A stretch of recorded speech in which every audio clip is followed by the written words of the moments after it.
Welcome back to Session 6 of our book study, Forgiving What You Can't Forget. It's hard to believe there's just one more session after this one.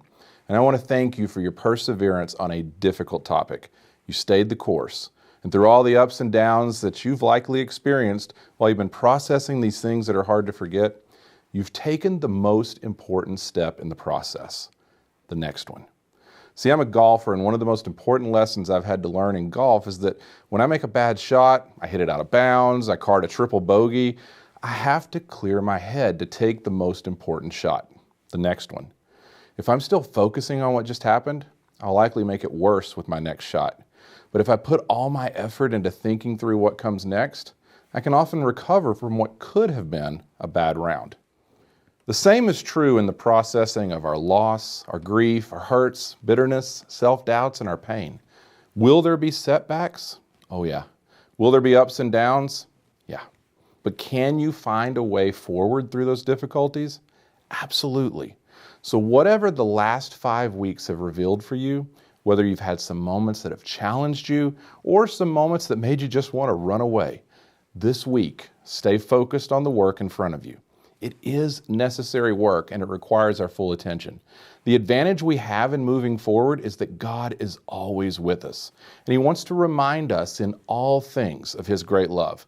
As St. Paul said, neither death, nor life, neither angels, nor demons, neither our fears for today, nor our worries about tomorrow, not even the powers of hell can separate us from God's love. Of course, sometimes rather than being comforted by God's love and presence, we can find ourselves struggling with God. And if you find yourself feeling that way, know that it's perfectly normal and that God is okay with it. In fact, there is a ton of scripture that tells us that God is okay with us struggling with the way that He answers or doesn't seem to answer our prayers. Just read the Psalms or read one of my favorite books of scripture, Job. Job was a righteous man who trusted God completely. And then calamity hit and he lost everything. His children were killed in a tragic accident. His property was destroyed or stolen. He became sick and covered with painful sores. He sat in bitterness for his situation, and yet he still praised God. Now Job's friends came and sat with him, and then they all began trying to convince Job that he must have done something wrong. He must have sinned in some way to cause what is happening to him. As Job and his friends debate back and forth, Job maintains his innocence and says what is happening to him cannot be divine justice. Job's friends continue arguing with him and claiming that he must have sinned, or God would not be allowing any of this to happen. Well, Job tells his friends they don't know what they're talking about, and that God is allowing Job's suffering to happen for some reason unbeknownst to Job or his friends. So what do we do when we can't understand why God is allowing something to happen? What do we do when we feel let down by God? Well, fortunately, one of the things we can do is take it to God. Tell God how you feel. Trust me, the creator of the universe, the one who was there when the foundations of the earth were set in place, the one who led His people out of slavery, the one who rebuked King David, a man after His own heart, the one who took on ridicule, pain, suffering, and death for each one of us, He can handle you being frustrated with Him. You're not going to offend Him. In fact, He invites you into the conversation. And getting into that conversation might just start to reveal a bigger picture. You see, God has a much different perspective on those things that trouble us. That's because while we're playing checkers in this game of life, God is playing three-dimensional chess. He sees things we don't see. He knows things we don't know. And like one of those magic picture books that you're supposed to reveal a hidden picture inside, you find that when you try to find the picture by concentrating hard enough, you never get there. It's only when you allow your eyes to relax and you let go of the control that you're exerting to see the picture that you actually can see what had been there all along, but was hidden for a time. St. Paul wrote in his first letter to the Corinthians that now our knowledge is partial and incomplete, and even the gift of prophecy reveals only part of the whole picture. But when the time of perfection comes, when we're united with Christ once more, these partial things will become useless. He goes on to say, when I was a child, I spoke and thought and reasoned as a child. But when I grew up, I put away childish things.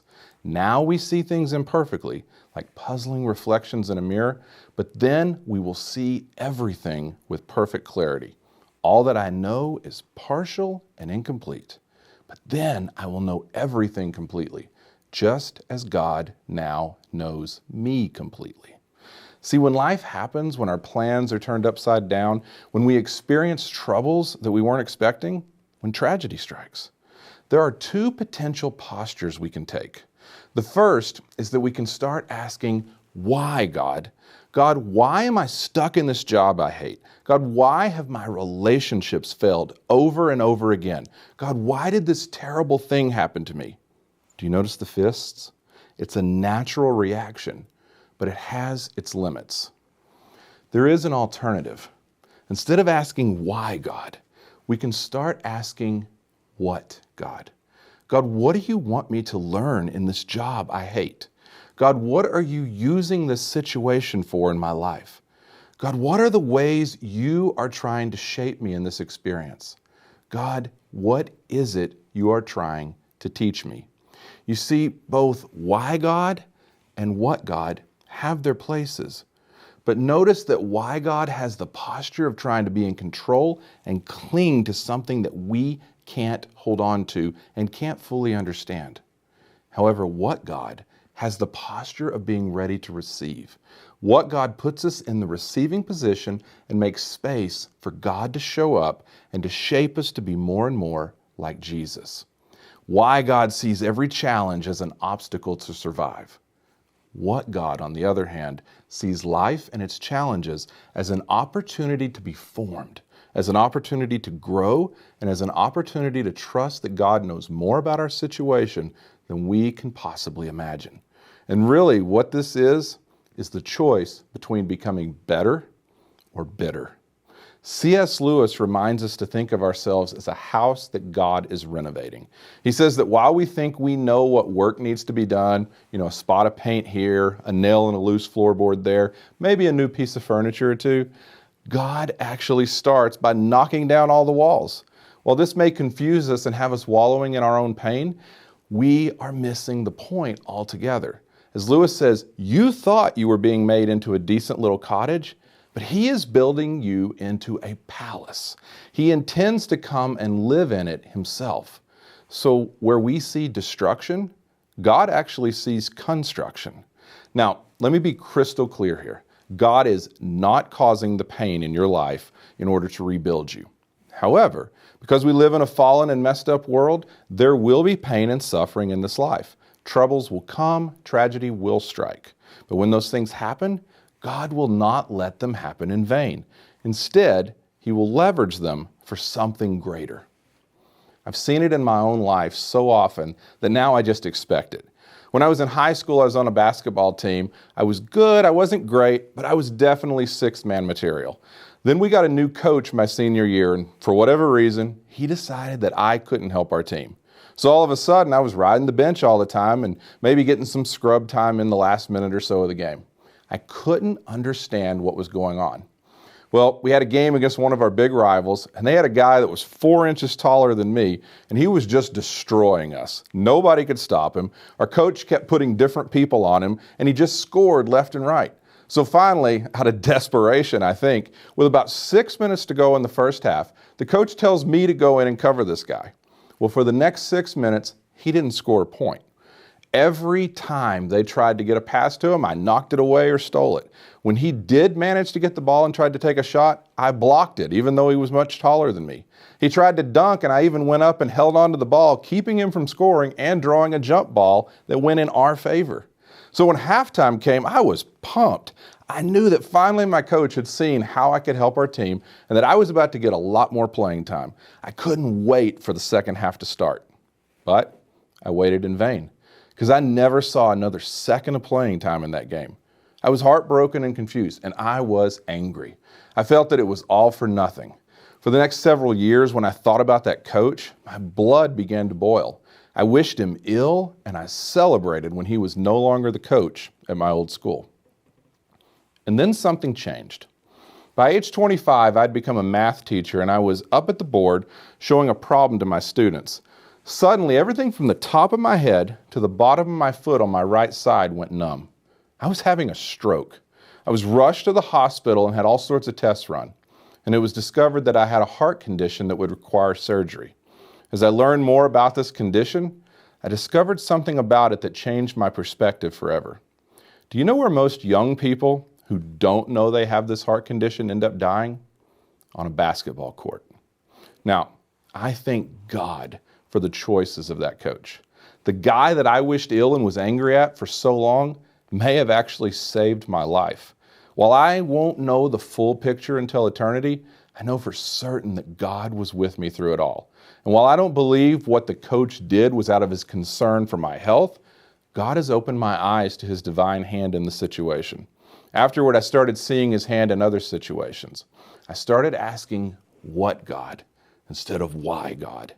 And it helped me to focus on being better, not bitter. I had been bitter before. I know that.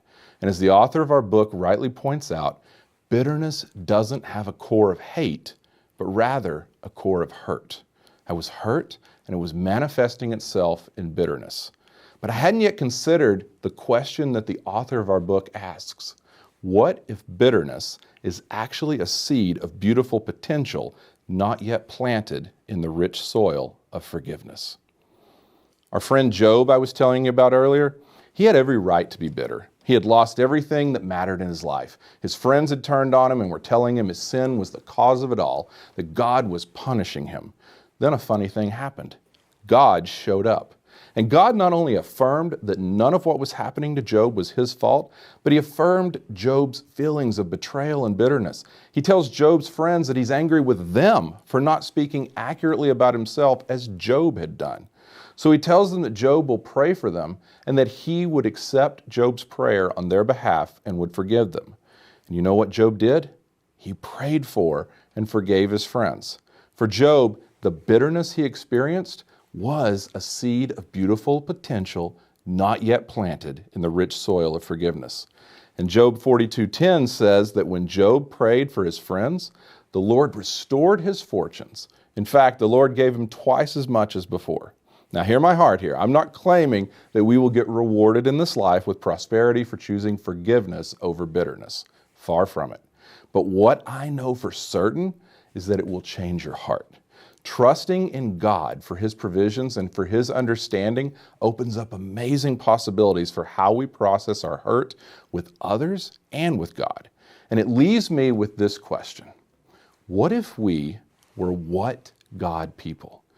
What if you saw each day, each challenge as an opportunity to experience God and his kingdom breaking through? It makes all the difference between letting God form you into the best version of yourself, looking more and more like Jesus, or remaining in bitterness. Remember, when you see God working on the cottage of your life, he is actually building a palace to reside in. He loves you more than you could ever know, and because of that amazing love, he won't leave you the way you are. He loves you too much for that. Allow him to shape you so that you can become the palace you were always meant to be. And that means trusting that what feels like destruction is actually the process of construction. And God, the master builder, is ready to make you a masterpiece. As Paul said, all that I know now is partial and incomplete. But then I will know everything completely, just as God knows me completely. Let the one who knows you completely open your eyes to what he is doing in and through you in the good and the bad you encounter in this life. It is not in vain.